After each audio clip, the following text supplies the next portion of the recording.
বাংলাদেশের সরকারগুলোর ধর্মই হচ্ছে এরকম। তারা প্রথম দিকে যখন ক্ষমতায় আসে, নির্বাচিত হোক অনির্বাচিত হোক, খুব ভালো ভালো আচরণ দেখায়। ধরেন যে টুকটাক আপনি যখন আন্দোলন করবেন, আপনারা কিছু বলবে না, বোঝানোর চেষ্টা করবে। তারপরে একের পর এক একটা একটা করে ধরা খেয়ে এরপরে করবে কি, এইবার আর সহ্য করবে না, পুলিশ তার নিজের বাহিনী লেলিয়ে দিবে।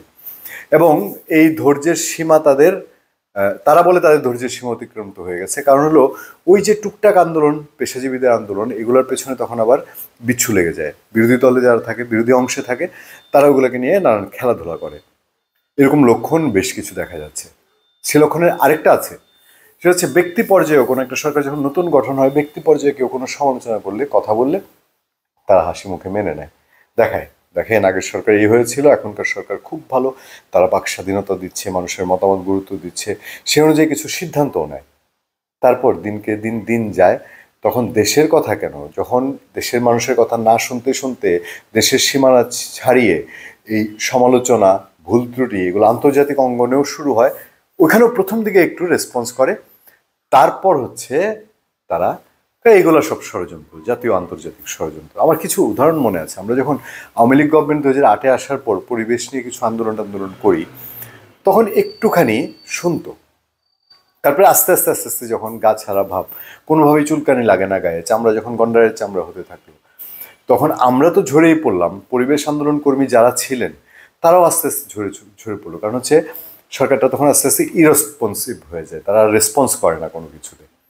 বর্তমান ডক্টর ইউনূসের নেতৃত্বাধীন তত্ত্বাবধায়ক সরকারও সেই পথে আগাচ্ছে কিনা আমরা আরেকটু অপেক্ষা করতে হবে। এই সরকার শুরুতে আমরা বলেছিলাম, শুরুতে অনেকে সরকার ব্যর্থ ব্যর্থ বলছিলেন, আমরা বলছিলাম কয়েকটা দিন সময় দেন, ধৈর্য ধরেন, দেখেন কিছুদিন সময় দেওয়ার পর ব্যর্থ না সফল বলা যায়।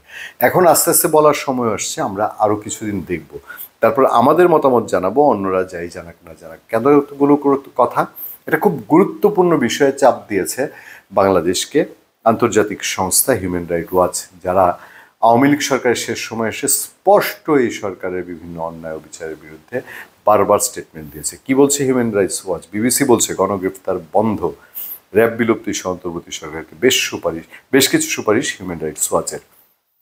গণগ্রেফতার নিয়ে কোনো কথা নেই, হচ্ছে আইন আইনের মতো চলছে না, আপনারা সবাই জানেন।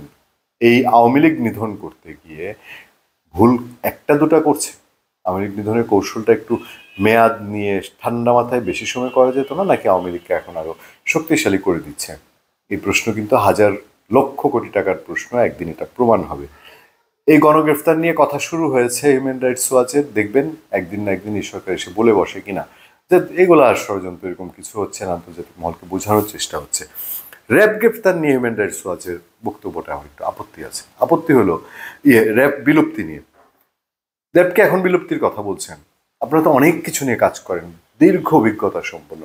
র্যাব যখন করা হলো, কাগজে কলমে যা হয়, বাস্তবে যে তার বেশিও কিছু হয়, এটাকে আপনারা জানেন না? তখন কি বলেছিলেন? বা র্যাব যখন অকাণ্ড কুকাণ্ড শুরু করলো, তখন তো বলেন নাই। র্যাব বাংলাদেশের মানুষকে যে একটা সুফল দিয়েছে, এটা তো কোনোদিন অ্যাপ্রিসিয়েট করেননি। আমি বিস্তারিত রিপোর্টে যেতে চাই না, শুধু বিবিসি বলছে বাংলাদেশের নির্বিচারে গ্রেফতার ও প্রতিশোধমূলক সহিংসতা বন্ধ করা, র্যাবের বিলুপ্তি ও গণতন্ত্র পুনরুদ্ধার করতে বেশ কিছু সুপারিশ করেছে আন্তর্জাতিক মানবাধিকার সংগঠন হিউম্যান রাইটস ওয়াচ। শক্ত একটা অবস্থান। 50 পৃষ্ঠার প্রতিবেদন প্রকাশ করেছে হিউম্যান রাইটস ওয়াচ।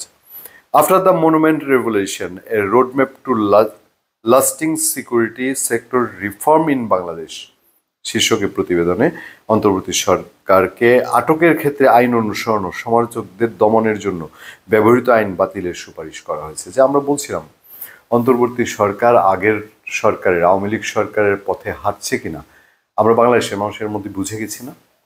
কেন বলা হচ্ছে এই সরকার দুর্বল সরকার? কেন এই সরকারকে দুর্বল সরকার জনগণ মনে করে বলে মাহমুদুর রহমানের মতো একজন সম্পাদকও সার্টিফাই করছেন? ধন্যবাদ সবাইকে, ভালো থাকবেন, সুস্থ থাকবেন। আপনাদের সাথে সবসময় আমি আতিক রহমান পূর্ণিয়া।